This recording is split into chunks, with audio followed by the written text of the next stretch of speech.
मूकं करोति वाचालं पङ्गुं लङ्घयते गिरिं यत्कृपातमहं वन्दे परमानन्दमाधवम्। गुरुर्ब्रह्मा गुरुर्विष्णु गुरुर्देवो महेश्वर गुरुः साक्षात् परब्रह्म तस्मै श्रीगुरवे नमः। अखण्डमण्डलाकारं व्याप्तं येन चराचरं तत्पदं दर्शितं येन तस्मै श्रीगुरवे नमः। श्रीगुरुभ्यो नमः। बृहज्जातकम ग्रंथ की ओर हम लोग बढ़ रहे हैं। अभी तक हम लोगों ने प्रथम श्लोक में सूर्य भगवान का वंदन किया, जो तेजपुंज विशेष हैं रवि, वे वाचम नः विदधातु, हमारी वाणी को वाक शक्ति को प्रदान करें कहते हुए फिर दो श्लोकों में अग्रिम प्रयोजन के बारे में बताया गया। अन्य अन्य आचार्यों ने ज्योतिष शास्त्र को बृहद रूप से विस्तृत रूप से वर्णन किया। उसको देख करके लोग भयभीत न हो जाएं, इसलिए जो है सरल रूप से छोटे से संक्षेप में ही बहुत सारे विचित्र अर्थों को समेट करके हम इस बृहद जातकम ग्रंथ को बनाते हैं। कैसा संकल्प करके आगे बढ़े हैं। फिर आगे होरा शब्द का अर्थ किया। अहोरात्र के मान को होरा कहा जाता है, हालांकि राशि के अर्धभाग को भी होरा कहा जाता है, इसलिए विकल्प में के कह दिया था वहाँ पर, वह वैकल्पिक व्यवस्था है। ठीक है। फिर ये सब होने के बाद में चतुर्थ श्लोक में हम पहुंचे थे, जहाँ पर काल पुरुष के अंग का एक स्वरूप निर्धारण किया। मेषादि राशियों से काल पुरुष के एक एक अंग का मतलब काल पुरुष के अंग में मेषादि राशियों को स्थापित किया। जैसे मेष राशि काल पुरुष का सिर स्थान है, उसी प्रकार से वृष राशि उस काल पुरुष का मुख भाग है, मुख स्थान है। मिथुन वक्षस्थल, कर्क राशि हृदय स्थान, सिंह राशि पेट स्थान, कन्या राशि कटी प्रदेश कहने का मतलब है जहाँ पर कटी मतलब कमर, नेपाली में कमर बोला जाता है। तुला राशि जो है वो बस्ती प्रदेश, बस्ती का तात्पर्य होता है नाभि से जननेंद्रिय के बीच का भूभाग, और वृश्चिक राशि जननेंद्रिय वाला स्थान है। ठीक है।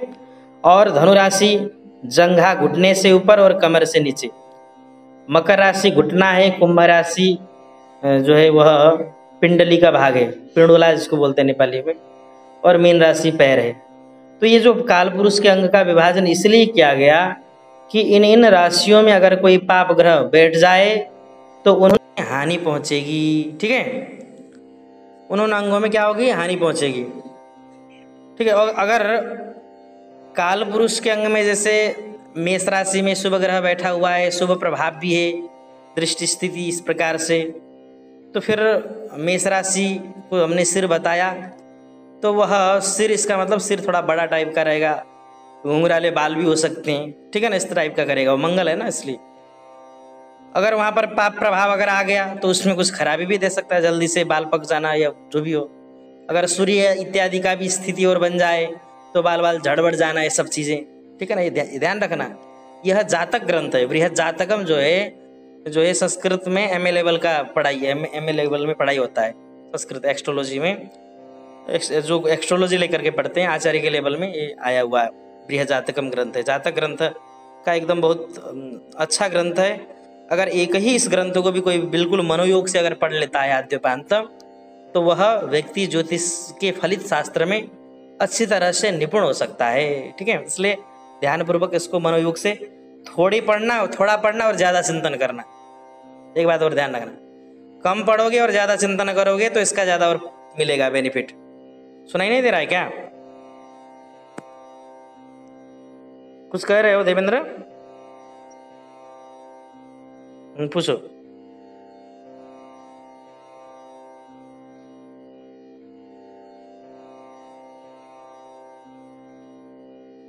हाँ, उसी को सिर मान करके मेष राशि कहीं बैठ जाए उसका कोई ज्यादा ध्यान नहीं दिया है यहाँ पर। इस श्लोक के अनुसार जो है मेष राशि ही सिर है काल पुरुष का। मेष का मतलब है एक अंक, कुंडली में जहां एक अंक है वह मेष राशि, दो अंक का मतलब है वृष राशि। इस तरह से हम लोग राशि के हिसाब से भी एक काल पुरुष के अंक का निर्धारण होता है। लेकिन एक अनुभव की बातें भी बहुत सारी काम आती हैं। तो हमारा अनुभव यह है और बहुत सारे ज्योतिर्विदों का भी अनुभव यह है कि द्वादश कुंडली के भावों के द्वारा भी देखा जाता है। ठीक है ना।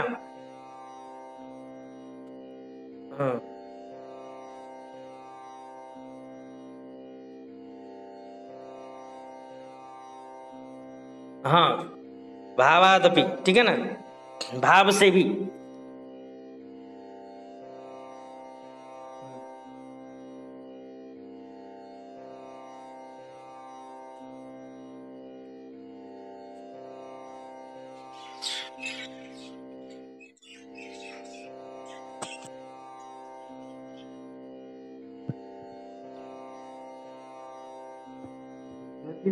हमने लिंक भेज दिया था, क्यों नहीं मिला लोगों को? ठीक है, तो हम अभी कल के पाठ का ही चर्चा में हैं अभी तक। तो अब लग्न में यदि पाप प्रभाव हो तो सर में कुछ न कुछ प्रभाव रहेगा, दुष्प्रभाव। ठीक है, यदि द्वितीय भाव में अगर पाप ग्रह हो कुंडली के और मेष राशि में भी पाप ग्रह हो तो ऐसे व्यक्ति, हमने कल भी संकेत किया था, झूठ बोलने वाला या तो फिर कुछ अड्डा बड्डा खाने वाला, ठीक है ना, इस तरह से होगा। हमने कल इतना ही बताया था कि कल तो मेषादि राशियों के द्वारा काल पुरुष के अंग का निर्धारण किया गया, श्लोक का ही केवल हम अनुसरण कर रहे थे। लेकिन आज हम थोड़ा सा इसमें और विशेष करके बता रहे हैं यही कि द्वादश भाव को भी आप लोग देखना है। वहां पर केवल मेषादि राशियों के द्वारा ही केवल फलित नहीं करना, ठीक है ना। यदि मेष राशि खराब है लेकिन लग्न में शुभ प्रभाव है तो उसका मस्तक खराब हो जाएगा या सर पर बिल्कुल चोट वोट लगने के इस तरीके योग तुरंत नहीं बताना। सर पर चोट तब लगेगा जब मेष राशि पर भी पाप प्रभाव हो और लग्न में भी पाप प्रभाव हो, ठीक है ना। जिस तरह से मेषादि राशियों से हम काल पुरुष के अंग का निर्धारण करते हैं, उसी तरह से द्वादश भाव से भी काल पुरुष के अंग का निर्धारण अगर करके फलित करोगे तो बिल्कुल सटीक फलित होगा, इसमें कोई बिल्कुल संशय नहीं। तो लग्न को जो है मानना, क्या मानना, सिर मानना। जिस तरह से वहां वृष राशि को मुख माना गया था, मुंह माना गया था, वृष राशि भी खराब हो, वृष राशि में भी पाप प्रभाव हो और द्वितीय भाव भी यदि पाप प्रभाव में हो तो व्यक्ति के एकदम सही 100%, इसमें कोई होगा ऐसा नहीं, होपफुली नहीं, श्योर, ठीक है ना। उसी को हम पक्का मानेंगे ना ज्योतिषी, जो बिल्कुल सटीक ठोके, ताल ठोके फलित करेगा। ऐसा संभावना है, अरे भाई संभावना है, हम तो कोई भी हो सकता है। नया नया डॉक्टर जो होता है वो क्या करता है, इसको खा के देखिए फिर बाद में देखेंगे। अरे भाई जो अनुभवी होते हैं क्या बोलेंगे, इसके अगर ठीक हुआ तो हुआ, नहीं तो नहीं होगा, ये फलित होता है। तो वृष राशि पर और द्वितीय भाव पर शुभ प्रभाव हो तो मुंह अच्छा रहेगा, वाणी अच्छी रहेगी, कुटुंब, सब कुटुंब के लोगों से उसकी बनेगी। अगर द्वितीय पर भी, वृष राशि पर भी पाप प्रभाव हो तो मुंह से कुछ नशा पानी करने वाला, दारू वारू पीने वाला, मांस मदिरा इत्यादि खाने वाला, झूठ उठ बोलने वाला, ये सब चीजें, कुटुंब के लोगों से, अपने परिवार के लोगों से कम पटने वाला, ये सब चीजें होंगे।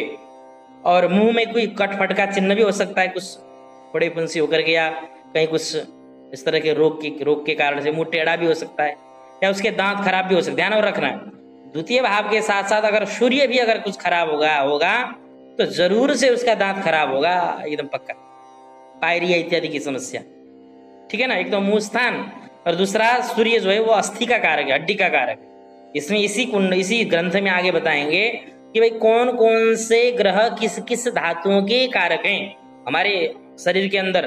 धातु से ये समझना, एक तो व्याकरण में भी धातु होता है, वह भी धातु ही है, ठीक है ना। दुधाय धारण पोषण है, उस शब्द से धातु बनता है, तो धारण भी पोषण भी जिससे हो तो धातु। और इधर अन्य जो है सुवर्ण आदि, ये भी धातु है। और धातु से ये भी है कि भाई ये सप्त धातु शरीर में होता है ना, जैसे मांस, मज्जा, अस्थि इत्यादि, ठीक है ना, यह भी धातु है। जिससे शरीर धृत होता है, तो शरीर टिकता है जिसमें, इसलिए वो भी धातु ही है जिसमें टिकता है, उसी के कारण से टिकता है। अस्तु, तो इस तरह से विचार करना। हमने अभी अभी केवल संकेत कर दिया। जैसे अगर हमने वहां तुला राशि से जो कहा, तुला राशि से जो बस्ती भाग की चर्चा की गई थी, नाभि से नीचे और जननेन्द्रिय से बीच का जो भाग है उसका प्रतिनिधित्व सप्तम भाग करता, सप्तम राशि करता है तुला राशि। तो तुला राशि के साथ साथ आपको सप्तम भाव भी देखना पड़ेगा। जैसे स्त्रियों में महावारी इत्यादि का समस्या हम लोग देखते हैं, एक बहुत बड़ा प्रैक्टिकल फलित है। अगर सप्तम भाव में पाप प्रभाव हो, चंद्रमा विशेष करके खराब पोजीशन में हो, ठीक है ना, और उसके साथ साथ मंगल भी खराब, नीच इत्यादि हो जाए या फिर दुष्प्रभाव में आ जाए, तो मंगल ब्लड का भी कारक होता है। तो उनका जो है क्या होता है, ऐसे विशेष करके ऐसे स्त्रियों को समय में माहवारी न होना 100%। एक तो तुला राशि में और दूसरा सप्तम भाव में समय में माहवारी न होना, ये इन सब समस्याओं से उनको दो चार होना पड़ता है, ठीक है। और इसके साथ साथ अब नवम भाव से आप विचार जो करेंगे, नवम राशि से जो विचार कर रहे थे, नवम राशि के साथ साथ नवम भाव, दसम राशि से जो विचार कर रहे थे दसम भाव भी, जैसे द्वादश 12वें राशि से मीन राशि से जो विचार कर रहे थे, आप द्वादश भाव से भी वो विचार करेंगे।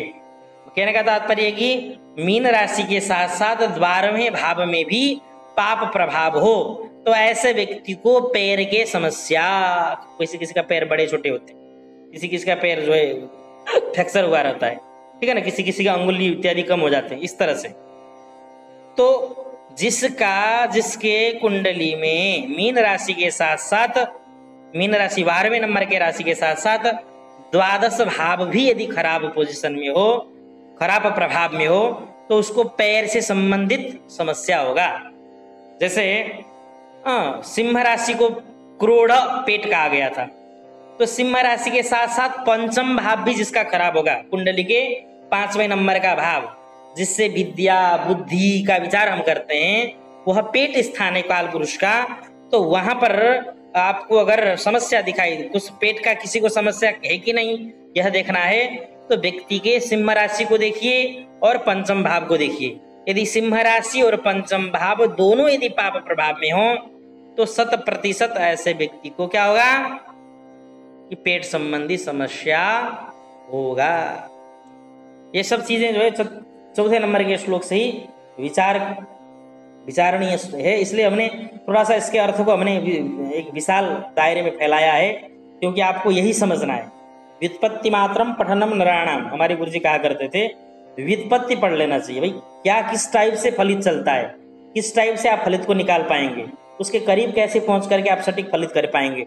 इसकी निमित्त केवल ग्रंथ ही ग्रंथ पढ़ के जाएंगे तो फिर आप करीब नहीं पहुंच पाएंगे।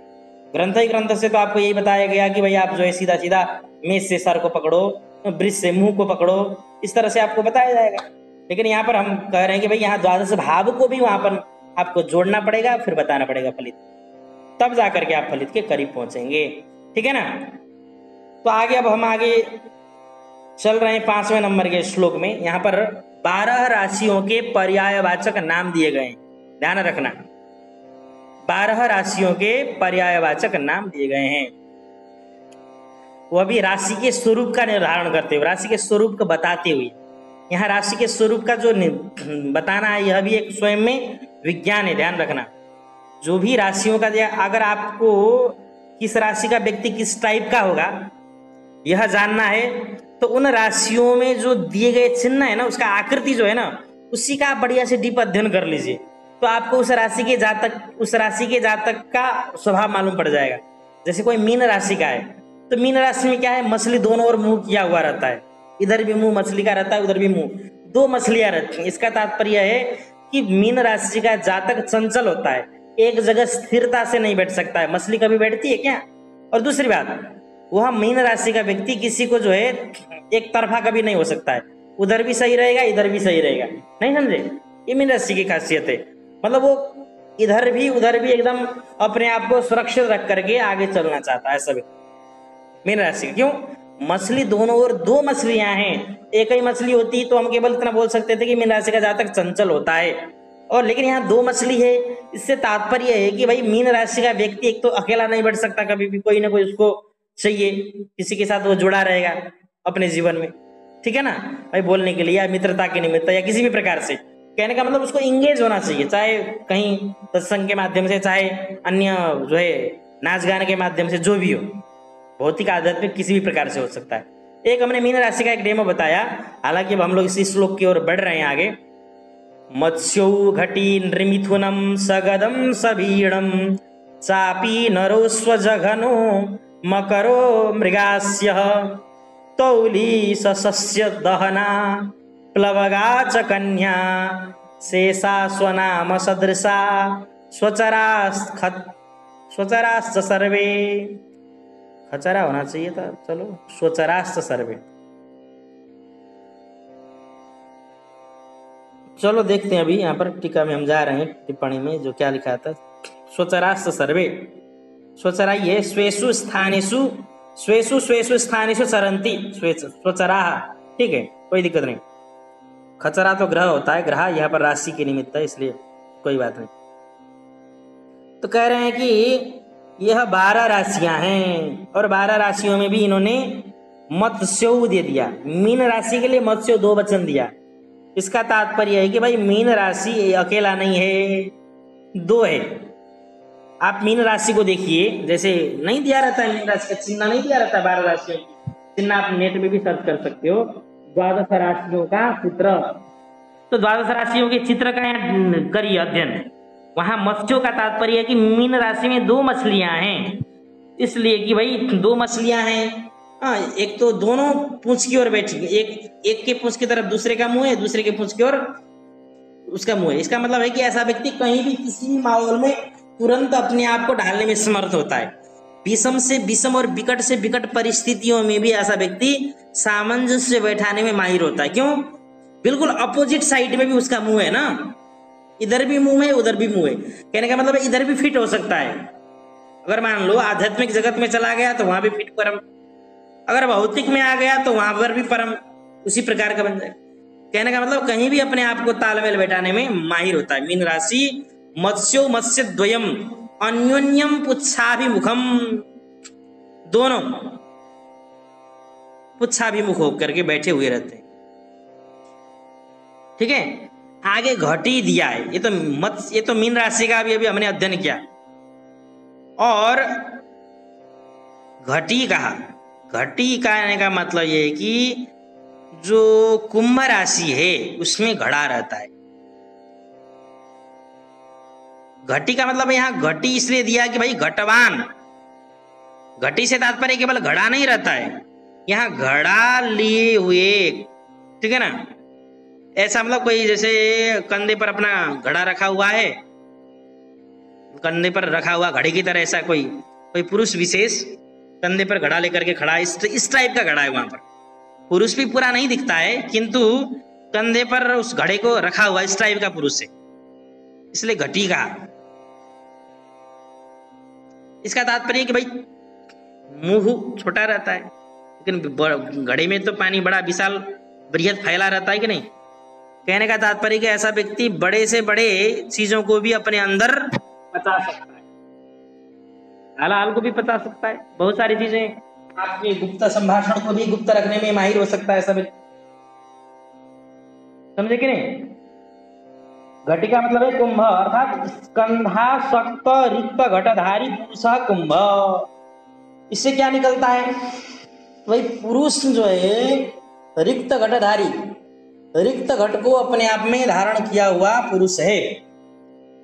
इसका मतलब है कि भाई व्यक्ति के अंदर कुछ भी डाला जा सकता है, उसके अंदर आप कुछ भी डाल दोगे, जैसे बहुत अंदर से आपके प्रति रुष्ट है फिर भी वो प्रकट नहीं करेगा कुंभ राशि का व्यक्ति। क्यों?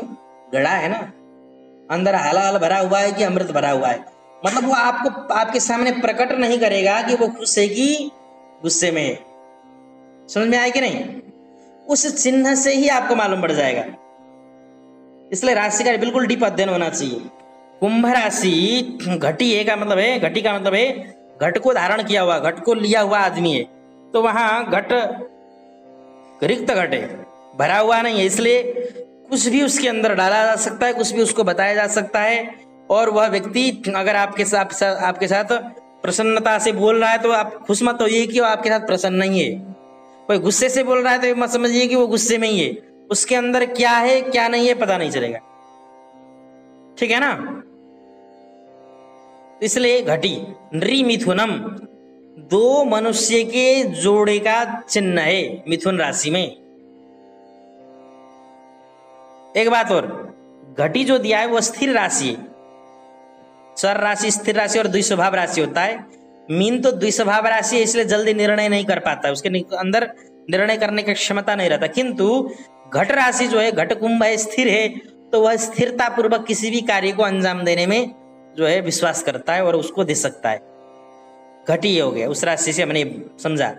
अब नृ मिथुनम दो जोड़ का चिन्ह दिया हुआ है। यहाँ नृ मिथुनम का तात्पर्य है स्त्री पुमांसो, स्त्री और पुमान, स्त्री और पुरुष का जोड़ा है, उसी को मिथुन कहा जाता है। मिथुन का मतलब है स्त्री और पुरुष का जोड़ा। ठीक है ना। तो इसका तात्पर्य है कि मिथुन राशि का व्यक्ति भी द्विस्वभाव राशि का है, इसलिए वो भी निर्धारण जल्दी नहीं कर पाता है क्या करें क्या ना करें, इस उधड़े बन से वो भी मुक्त नहीं हो पाता। एक बात, एक पॉइंट इसका। और दूसरा पॉइंट यह है कि मिथुन राशि का व्यक्ति भी, अब यहाँ स्त्री पुरुष का जोड़ा ही जब इस राशि में चिन्ह के रूप में दिया गया है और यह चिन्ह ही यह ध्वनित करता है, इस बात को बताता है, जताता है कि मिथुन राशि का व्यक्ति भी कभी अकेले नहीं रह पाता है। उसको छटपटी होती है, कहीं ना कहीं उसको इंगेज होता रहे। मान लो अगर फोन लेकर के बैठा है तो फोन में ही इंगेज होता रह गया, कहीं किसी से बात कर रहा है तो वहीं बात करता ही रह गया मिथुन राशि का व्यक्ति। ठीक है ना।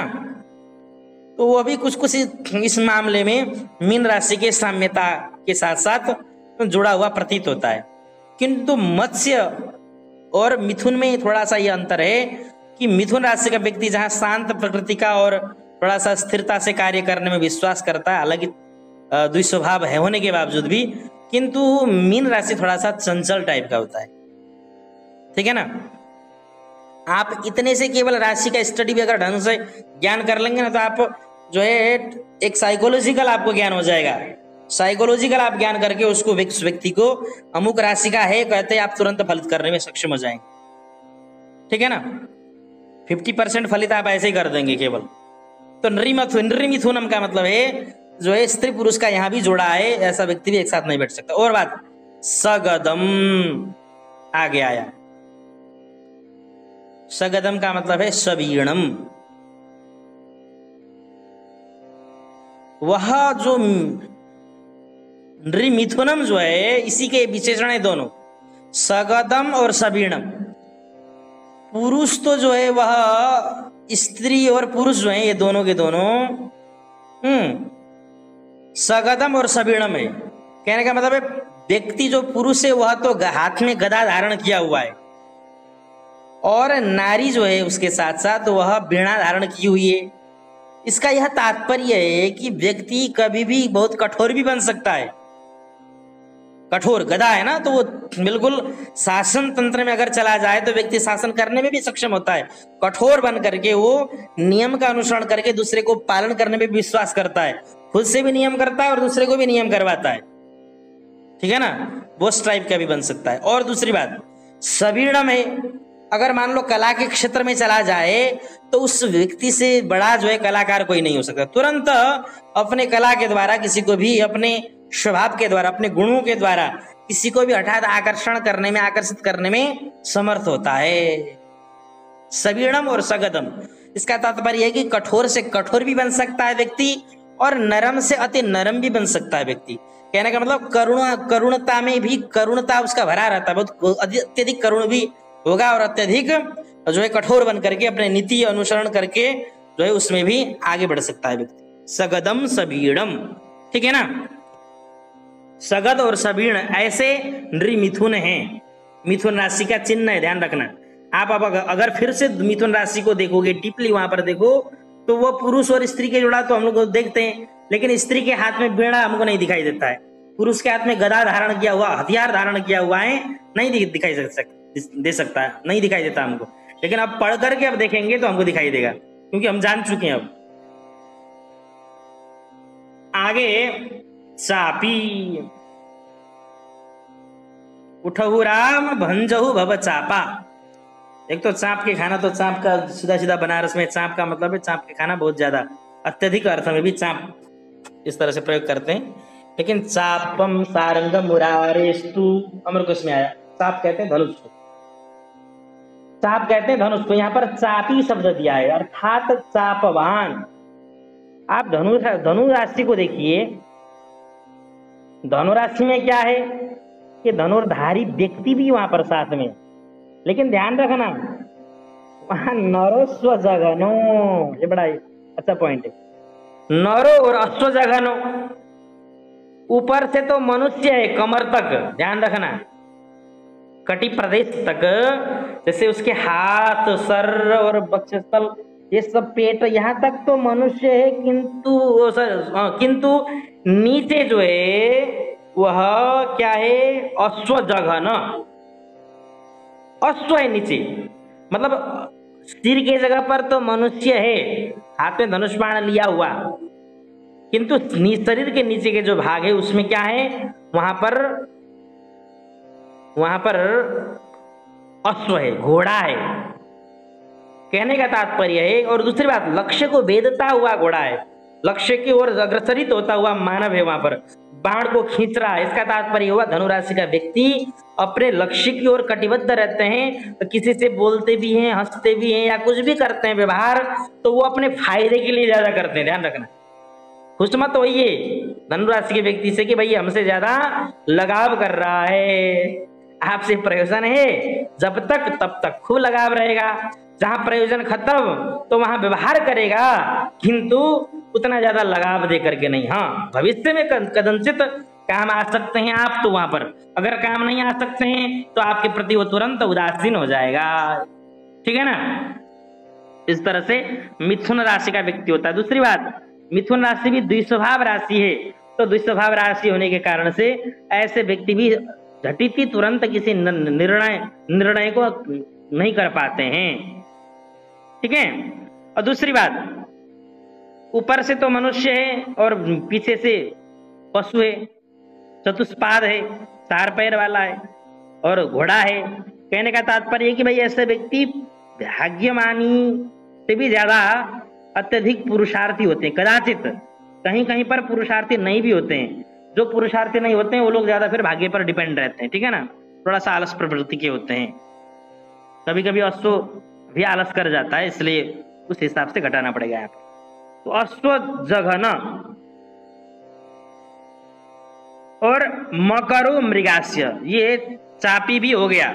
धनुराशि के जातक का भी हमने अभी डिटेल अध्ययन कर लिया। अश्वतुरग तस्य जघनम पादम यस्य स्व अश्वजघन, ठीक है। आगे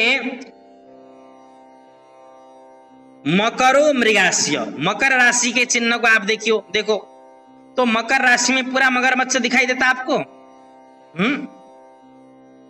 किसी ने ध्यान दिया है मकर राशि कैसा होता है बताओ? मकर राशि में क्या क्या चिन्ह होता है बताओ, किसी को ध्यान है?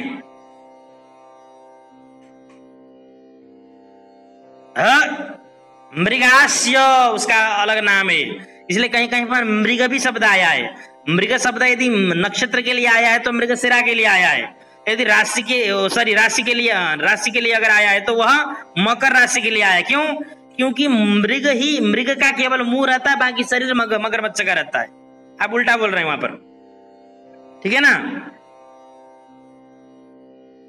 ध्यान से फिर देखिएगा, मृग आस्य केवल मुंह केवल जो है मृग का रहता है, बाकी सारा शरीर मगरमच्छ का रहता है। इसका तात्पर्य हुआ व्यक्ति बड़ा मीठा मीठा बोलने में माहिर रहता है, लेकिन कभी कभी कठोर भी होता है अंदर से, एकदम अंदर से वो व्यक्ति जल्दी पिघलता नहीं है, मकर राशि का आदमी, ध्यान रखना।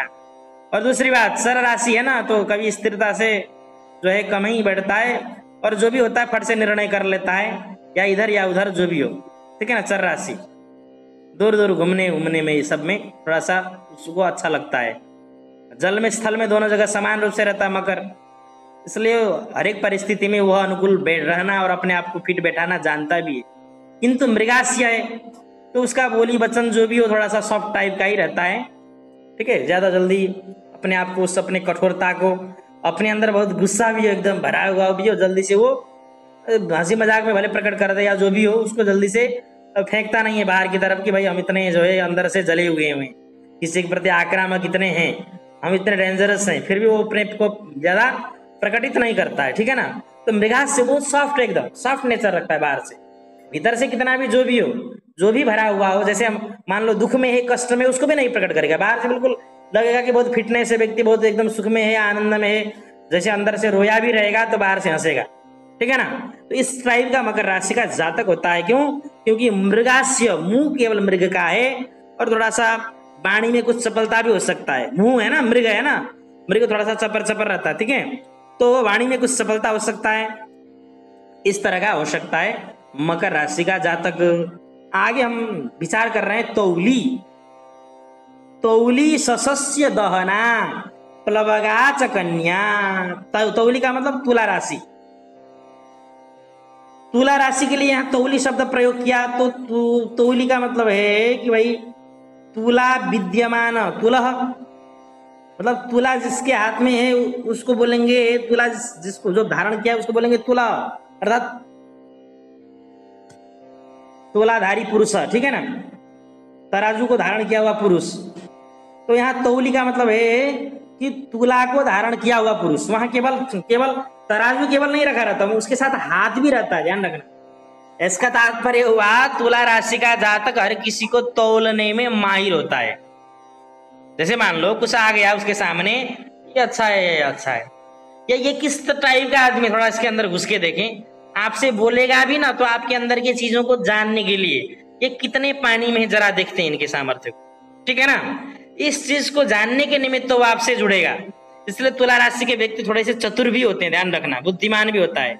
जहां वो देखेगा कि भाई आपके अंदर कुछ नहीं है या कुछ दे, तो तुरंत अपने आप को मोड़ लेगा तुरंत। क्यों? क्योंकि वह तुला राशि है, और तुला राशि जो है किस में आता है? चार स्थिर द्विस्वभाव में से कौन सा है?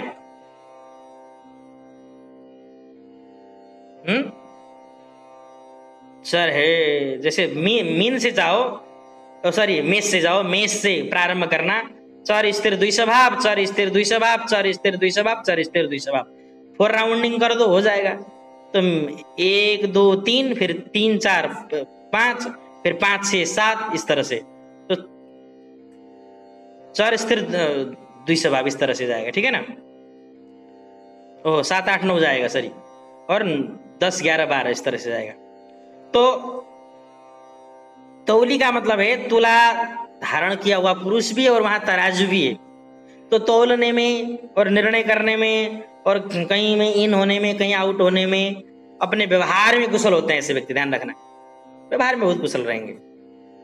ऐसे व्यक्ति व्यवहार में बड़े कुशल रहते हैं, चतुर रहते हैं और बुद्धिमान भी रहते हैं। तुला राशि के जातक जो होते हैं हर किसी को तौलेगा, किसी को छोड़ेगा नहीं। समझोगे कि भाई हम तो माँ हैं, हम बाप हैं, हम भाई हैं, तो हमको छोड़ेंगे, या हम पति हैं तो छोड़ेंगे। वो पत्नी भी रहेगी, तोलती रहेगी। पति भी तुला राशि का रहेगा तो पत्नी को तोलता रहेगा, ठीक है ना, टेस्ट करता रहेगा, थोड़ा सा हंसी मजाक में या सही जिस किसी भी रूप में। आगे कह रहे हैं कि भाई कन्या राशि के बारे में विचार किया गया। तो कन्या राशि को आप देखो, वहां पर 12 जो राशियां हैं, कन्या राशि का अब आ रहा है। तो कन्या राशि जो है वह दहना प्लवगा च कन्या। कन्या जो है कुमारी कन्या है।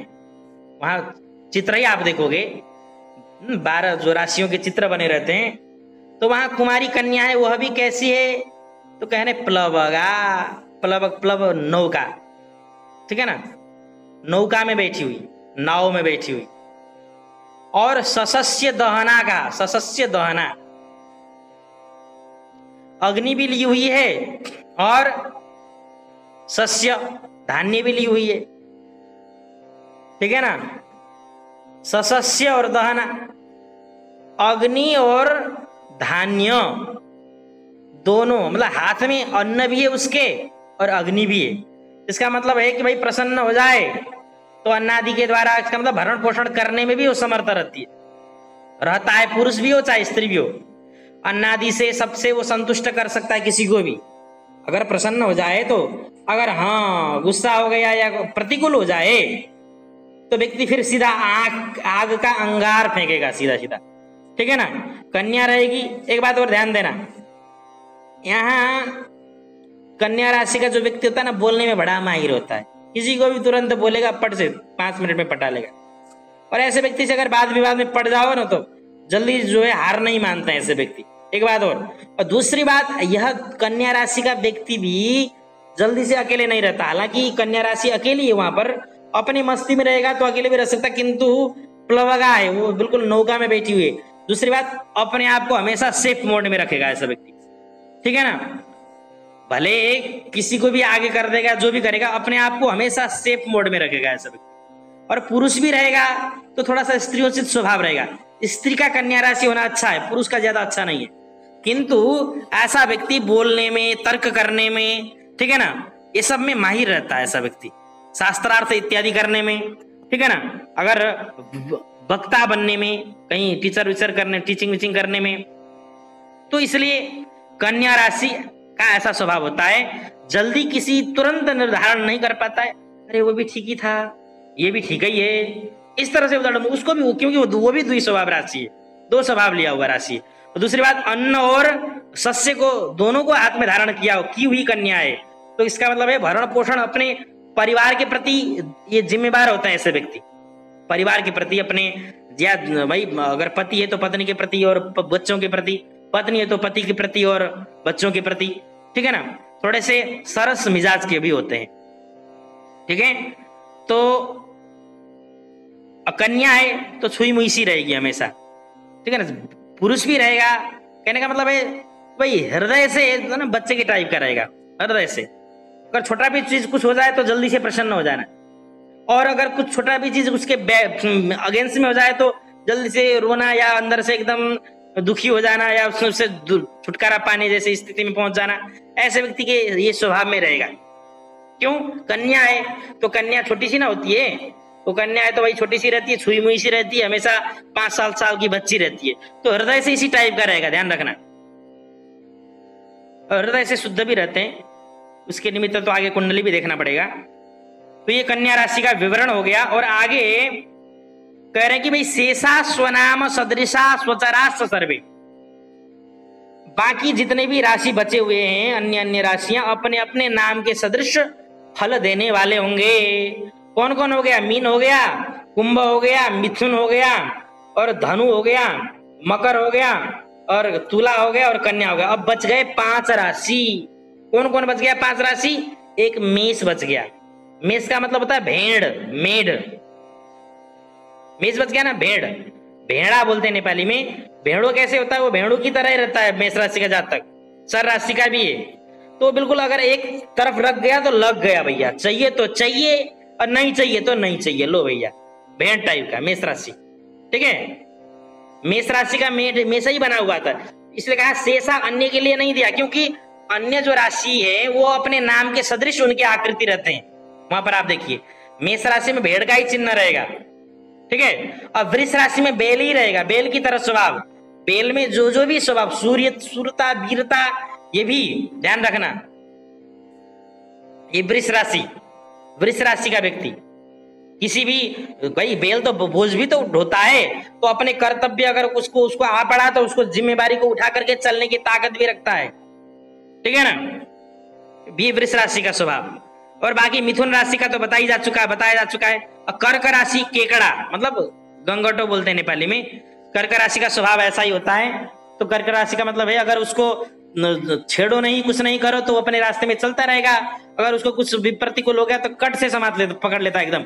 उसके जो होता है ना एकदम पहने होते हैं, तो उसका तात्पर्य वो कि भाई अगर उसके कुछ एगेंस्ट में आ गया, कुछ उसको लगा कि भाई हमारे ये प्रतिकूल है, तो तुरंत ऐसे बातों को बोलेगा वो बीज जाए अंदर में, फट से एकदम फट से पकड़ लेगा, या तो उसके प्रति तुरंत रिएक्ट कर देगा वो, ठीक है ना। ऐसा होता है। या तो फिर जल्दी से गुस्से में आ जाना, जल्दी से प्रसन्न में ये भी हो जाता है कभी कभी। इस तरह से